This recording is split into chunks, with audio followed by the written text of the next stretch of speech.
नमस्कार मित्रांनो, या मालिकेच्या आजच्या भागामध्ये अगदी मनपूर्वक मी तुमचं स्वागत करते। आजच्या भागामध्ये मात्र आता समर हा आनंद आणि निकिता या दोघांना रडतच म्हणत असतो की जरी तुम्ही मला माफ केलं तरी सुद्धा माझ्या मनातील गिल्ट काही जाणार नाही, कारण मी वागलोच तसं। त्यावरती आता आनंद म्हणतो की प्लीज समर तू असं म्हणू नकोस। निकिता रडतच म्हणते की ऐका, एकतर ऑलरेडी माझं डोकं उठलेलं आहे, प्लीज आता हा विषय नको, प्लीज हा विषय बंद करा, एकदम असे गप्प बसा। त्यावरती आता आनंद म्हणतो की हो, मला अगदी मनापासून खात्री होती की आपण मात्र पुन्हा एकत्र येऊ आणि सगळं काही नॉर्मल होईल। आणि का म्हणजे का की तुझी ही बायको, तिच्यामुळे मात्र आता हे सगळं काही व्यवस्थित होणार होतं, आपण एकत्र येणार होतो। तिने मात्र अविश्वास नाही दाखवला आणि आज मात्र आपण केवळ आणि केवळ स्वानंदी वहिनीमुळे एकत्र आहोत हे लक्षात घे समर। आणि खरं सांगतो की खरंच मी खूप खचलो होतो, निकिता सुद्धा खूप चिडली होती आणि आम्हाला सगळी आशा आता सोडून द्यावीशी वाटत होती, काहीच उरलेलं नव्हतं। परंतु स्वानंदीने मात्र हिंमत हारली नाही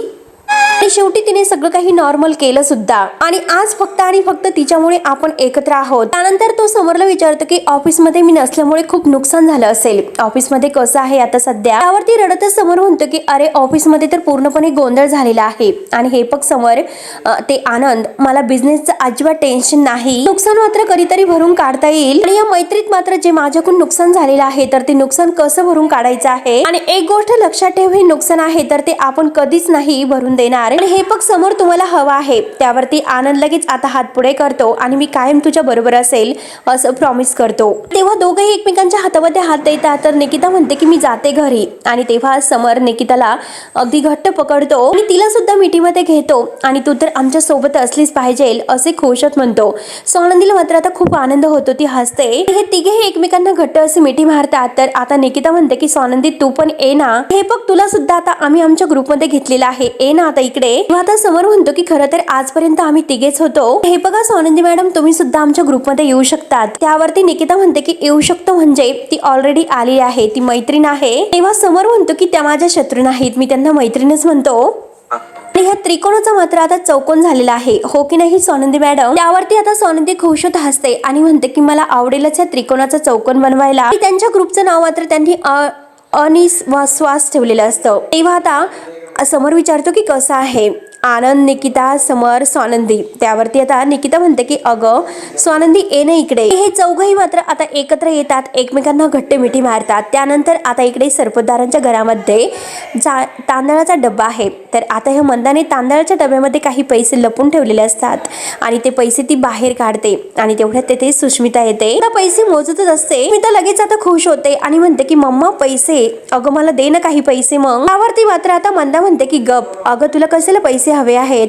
सुष्मिता म्हणते की अगं हे बघ मला हवे आहेत पैसे, रील वगैरे बनवायचे आहेत। मंदा म्हणते की अगं पै करून मी हे पैसे जमवलेत, तुझ्या बाबांचा वाढदिवस येतोय, मस्त त्यांचा वाढदिवस मला साजरा करायचा आहे आणि मी विसरलेच परत। त्यावरती आता सुष्मिता खुश होते आणि विचारते की तू कसं सेलिब्रेट करणार आहे, पार्टी वगैरे देणार आहेत का, आणि अधीराला विचार ना काय करायचं आहे ते, मात्र मस्तपैकी काहीतरी प्लॅन करेल। मंदा म्हणते की गप ग, हे बघ अधीराला सांगण्याची काय गरज आहे, आणि त्यांनाही मुळातच पार्टी वगैरे काही आवडत नाही, हे सर्व मी मॅनेज करू शकते। हे बघ त्यांच्या आवडीचा काहीतरी पदार्थ करेल, त्यांना छोटीशी गिफ्ट वगैरे देईल, त्यांना असं म्युझिक वगैरे काही आवडत नसतं, अगदी साधेपणा त्यांना आवडतो। आता सुष्मिता म्हणते की अगं मम्मा तुला माहिती आहे की हल्ली जरा बाबांना अधीरा सारख्या पार्ट्या आवडतात।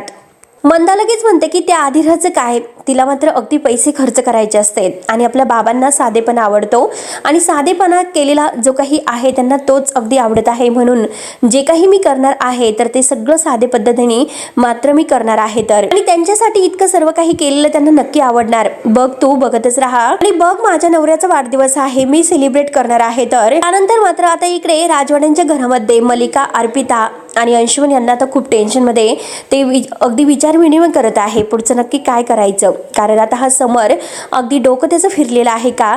एकतर अगोदर लग्नाला तयार नव्हता, त्या म्हातारीने कसं बसं त्याला लग्नासाठी तयार केले, त्या स्वानंदीचं सुद्धा तो काही आता ऐकत नव्हता, परंतु आता तर असं झालेलं आहे की त्या स्वानंदीशिवाय त्याचं पान सुद्धा हलत नाही। त्यावरती मात्र आता लगेच अर्पिता म्हणते की मम्मा अगं सुरुवातीला पण ती दादाला आवडतच नव्हती, ती स्वानंदीने मात्र आता ह्या म्हातारीला तिच्या बाजूने तर करून घेतले आणि आता समोरच्या मित्रमैत्रिणीने सुद्धा आता आपल्या बाजूने तिने ओळून तर घेतलं आणि आता समरला सुद्धा आपल्या बाजूनेच वळवलं आणि शेवटी झाली मात्र आता ही सगळी माणसं तिचीच झाली। जितकं मात्र मी त्या दोघांना लांब करण्याचा प्रयत्न करते तर तितके ते दोघं जवळ येतात आणि आता तर काय ती ऑफिस मध्ये सुद्धा शिरलेली आहे। आज उद्या नाही परंतु लवकरात लवकर मात्र ती समोरच्या मनामध्ये आपल्या स्वतःविषयी जागा निर्माण करू शकते। समोर मात्र आपल्या हातातून निष्ठून जाईल। त्यावरती आता लगेच अंशुमन म्हणतो की हेच आपल्याला नकोय। अगदी बाहुलं बनला तो समोर त्या सोनंदीच्या हातचा, परंतु त्याला हे माहिती नाही की समोरच्या दोऱ्या मात्र माझ्या हातामध्ये आहेत। इतकी वर्ष मी आतापर्यंत त्याला माझ्या तालावर नाचवलं होतं आणि शेवटी मात्र त्या दोऱ्या माझ्या हातामध्ये राहणार आहेत। तर त्यावरती आता अर्पिता म्हणते की ती सोनंदी कशी आहे मिडल क्लास आणि मला नाही वाटत आता मात्र तिला लाईक करत असेल ते। त्यावरती आता अर्पिता म्हणते की मला तर असं वाटतं की हा दादा आहे ना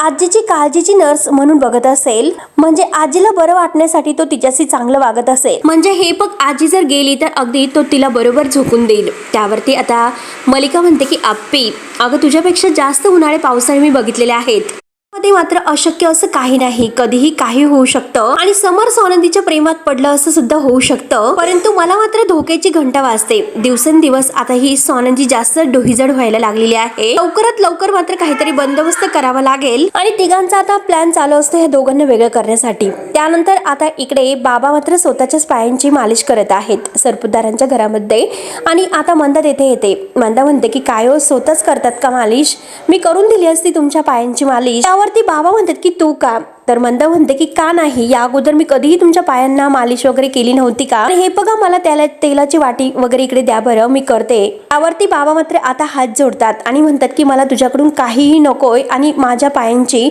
मालिश वगैरे तर करूच नकोस। त्यावरती मंदा म्हणते की आता तुम्हाला काय झालं, का तुम्ही मला पायांची मालिश करून देत नाही। त्यावरती बाबा म्हणतात की हे बघ मला तुझ्याशी बोलायचंच नाही। तेथून बाबा मात्र आता उठून जाणार तोच लगेच त्यांचा तोल जातो। मंदा लगेच त्यांना धरते आणि म्हणते की अहो काय करतात, अहो सावकाश जरा आणि ह्या उतार वयामध्ये एकमेकांना आधार देण्याचं सोडून असं का वागतात ओ, प्लीज असं करू नका। तर आता बाबा लगेच मंदाचा हात बाजूला म्हणजे सारून देतात। हे बघ मला तुझा कोणताही आधार तर नकोच परंतु तू सुद्धा मला नकोच। त्यावरती आता मंदा म्हणते की इतकं मोठं काय मी पाप केलं म्हणून तुम्ही मला असं बोलतात, आणि हे बघा माझ्याकडून चूक झाली ती मला मान्य आहे, पण आयुष्यभर मात्र हे असंच घेऊन बसणार आहात का। हे बघा आपण मात्र रडत खडत अगदी संसार तर केलेला आहे दोघांनी मिळून, कधी मात्र आयुष्यामध्ये हौसमौस केली नाही, बस तेवढी अर्धवट राहिलेली स्वप्न करायला गेले आणि त्यात फसले आणि तरी सुद्धा तुम्ही अजूनपर्यंत मला बोलत राहणार आहात का। आणि हे बघा तरी सुद्धा मी काहीच बोलले नाही, सगळं काही मनात ठेवले, माझं सुद्धा तुमच्या बरोबर बायकोचं नातं आहे, मग मला सुद्धा काही हक्क अधिकार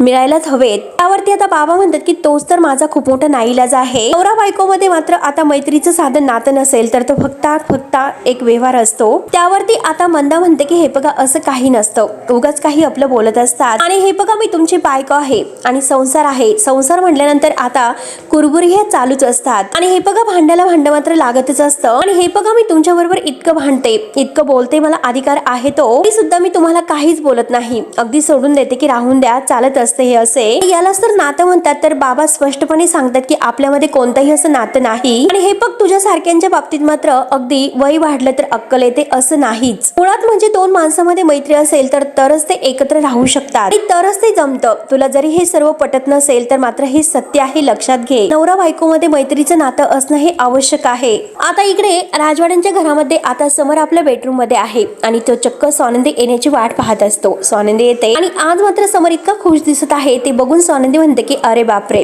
क्या बात आहे, आज मात्र सगळं काही वेगळंच काही पालटलं दिसलं आहे। तेव्हा आता समर म्हणतो की शेवटी तुमच्यामुळे शक्य झालं, शेवटी मला माझा जुना मित्र परत मिळाला, आमची मैत्री टिकली, मात्र आता इतका छान वेळ घालवला अगदी सगळ्यांबरोबर आनंद आणि निकिता बरोबर, आजूबाजूला मात्र आपली असं म्हणणारी माणसं आहेत, मग अजून आणखी काय हवं आहे। त्यावरती सोनंदी सुद्धा खुश होते आणि म्हणते की हो खरं आहे अगदी। त्यानंतर सोनंदी आपल्या बेडवर झोपायला येते, समर मात्र मनात म्हणतो की आता खरी आमची मैत्री झाली, मग जे ठरवलेलं आहे तर ते आपण करूयात, आणि हे सर्व मी केलेलं त्यांना नक्की आवडेल ना, आणि जर त्यांना नाही आवडलं तर काय करणार, माझ्यावर चिडतील तर काय करतील, नक्की कसे रिॲक्ट होतील। त्यावरती मात्र आता सोनंदी म्हणते की राजवाडे अहो कसला विचार करतात।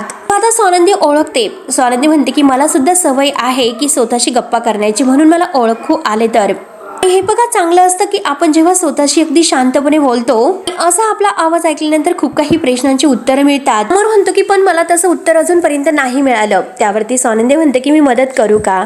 समर म्हणतो की हो नक्कीच, प्लीज करा. तो आपल्या हाताचे 2 बोट पुढे करतो आणि त्यातील एक बोट आहे ते स्वानंदीला पकडायला सांगतो. आणि हे बघा, मी कन्फ्युज आहे म्हणून तुम्हाला मी सांगतोय. स्वानंदी मात्र त्यातील एक बोट निवडते. तर आता समर खूपच खुश होत हसतो. स्वानंदी खुश होत विचारते की काय झालं. त्यानंतर मंदा आता इकडे बाबांना विचारते की आता हे मंगळसूत्र मी तुमच्या नावाचं गळ्यात घातलं, कपाळी कुंकू लावलं, इतकी वर्ष संसार केला, मग ह्या सगळ्याला काहीच अर्थ नाही का? त्यावरती बाबा म्हणतात की हे बघ, कोणतंही नातं असून दे, ते शेवटी मैत्रीवर आधारलेलं असतं. दोघांमध्ये मात्र मोकळा संवाद असणं तर त्याला मैत्री म्हणतात. आणि एकमेकांना समजून घेणं ही मैत्री असते. आणि दुर्दैवाने मात्र आपल्यामध्ये तसं काही उरलेलं नाही. तर त्यावरती मंदा म्हणते की मग मी एकटी जबाबदार आहे का ह्या सगळ्याला? आता हे बाबा म्हणतात की हे बघ मंदा, मी पूर्वी मान्य केलेलं आहे की मी तुझी स्वप्न आणि आकांक्षा पूर्ण नाही करू शकलो. त्यासाठी मात्र तू ज्या काही चुकीच्या मार्गाने गेली होतीस तो मला पटला नव्हता, चुकीचा होता तो मार्ग. हे सर्व तू मान्य करायलाच तयार नाहीस. जर मैत्रीच नसेल तर मात्र नात्याला काही अर्थ उरत नसतो. अशा वेळेस मात्र गळ्यातील हार सुद्धा हा गळफास वाटतो.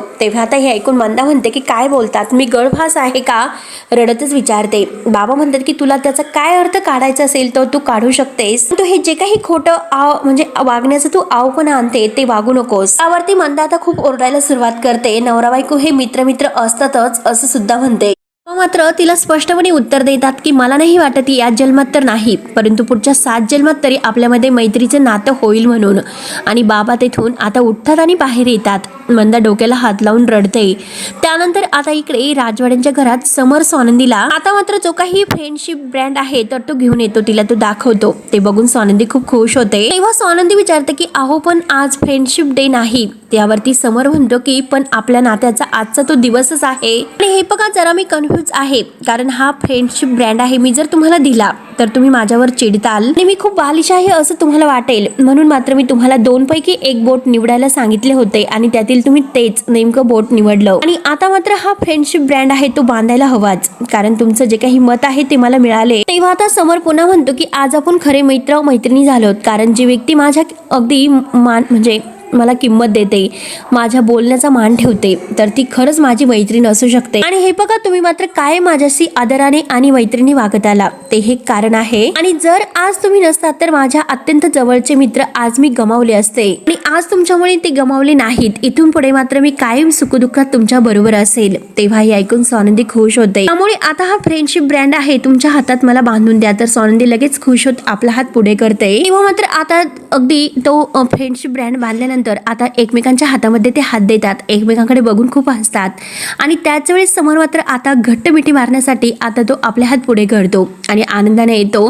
तेव्हा स्वानंदी लाजते आणि लगेच मागे सरकते. तेव्हा कुठे आता समर हा कावरा होतो आणि सॉरी बोलतो. हे बघा, मी आनंदला जशी मिठी मारली होती तसे तुम्हाला सुद्धा म्हणजे मारायची असं मला वाटलं होतं. आपली सुद्धा मैत्री आहे, परंतु एवढी नाही ना की मी तुम्हाला लगेच घट्ट मिठी मारावी इतकी. आणि हे बघ मैत्रिणी, त्यावरती स्वानंदी त्याच्या पुढे येते आणि म्हणते की बोल ना मित्रा, हे बघा मला तुम्हाला थँक्यू म्हणण्याचं बाकी होतं. आता हे असे 2 हात जोडून मला तुम्हाला थँक्यू म्हणायचं होतं असे तो खुश होत आता समोर म्हणतोय. त्यावरती स्वानंदी म्हणते की हे बघा, मैत्रीमध्ये मात्र असं हात वगैरे जोडणं हे अजिबात नसतं आणि थँक्यू सुद्धा म्हणायचं नसतं. समोर पुन्हा म्हणतो की हे बघा, तुमच्यामुळे आज मला मात्र माझा मित्र मिळाला आणि खरं काय हे सत्य समजलं. तुमची ही सत्याच्या बाजूने जी काही स्टँड घेण्याची वृत्ती आहे ती मला खूपच खरंच आवडते. खरंच स्वानंदी मॅडम, तुम्ही कमाल आहात. मला तर खरंच तुमचं सगळं काही आवडते. हे बघा, आजपर्यंत मात्र तुम्ही माझ्यासाठी जे काही केलं ते शब्दात मी नाही सांगू शकत, परंतु त्यांची परतफेड कशी करावी तेच मला नाही कळत. तर स्वानंदी म्हणते की नका करू, त्याची काही गरज नाही. हे बघा, तुमचं आणि आनंददादांचं नातं इतकं घट्ट आहे, मुळात कितीही कोणी काही प्रयत्न केले ते कायमसाठी तुटतील असं कधीही नाही होऊ शकत. त्यानंतर समर आता म्हणतो की हे बघा, तुम्ही काहीतरी असं पटकन माझ्याकडे मागा,